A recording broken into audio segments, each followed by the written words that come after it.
శ్రీమాత్రే నమః. జ్యోతిష శాస్త్రం జ్యోతిష్య పాఠం 16వది. దాంట్లో భాగంగా ఇవాళ ఉచ్చ నీచాల గురించి తెలుసుకుందాం.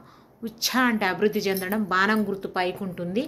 నీచ అంటే క్రిందికి దిగజారిపోవడం, బాణం గుర్తు కిందికి ఉంటుంది. ఇది గుర్తుపెట్టుకోండి.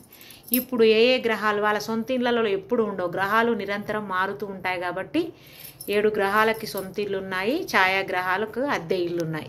కానీ అవి నిరంతరం కాలగమనంలో తిరుగుతూ ఉంటాయి కాబట్టి వాటి యొక్క ఇళ్ళు అనేటివి మారుతూ ఉంటాయి. మొదటగా సూర్యుడు మేషరాశిలో ఉచ్చ పొందితే సరిగ్గా ఎదురుగా ఉన్నటువంటి తులారాశిలో నీచ పొందుతాడు సూర్యుడు.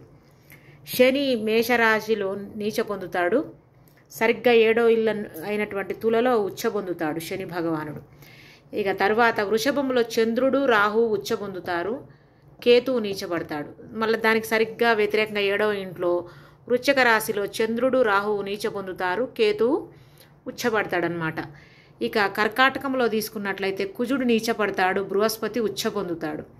దానికి సరిగ్గా 7వ ఇల్లు అయినటువంటి మకరంలో కుజుడు ఉచ్చ పొందుతాడు, బృహస్పతి నీచపడతాడు.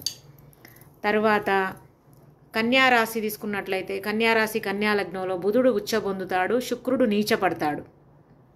దానికి సరిగ్గా ఉన్నటువంటి మీనరాశి మీన లగ్నంలో బుధుడు నీచపడతాడు, శుక్రుడు ఉచ్చ పొందుతాడు. అంటే ఈ గ్రహాలు నిరంతరం మారుతూ కాలగమనంతో పాటు వేరువేరు రాసుల్లోకి లగ్నాల్లోకి వెళ్తున్న సందర్భంలో కొన్నిసార్లు ఉచ్చ పొందడం, కొన్నిసార్లు నీచపట్టడం అనేటివి జరుగుతూ ఉంటాయి. వీటిని కూడా జ్ఞప్తి పెట్టుకోవాలి. ధన్యవాదాలు.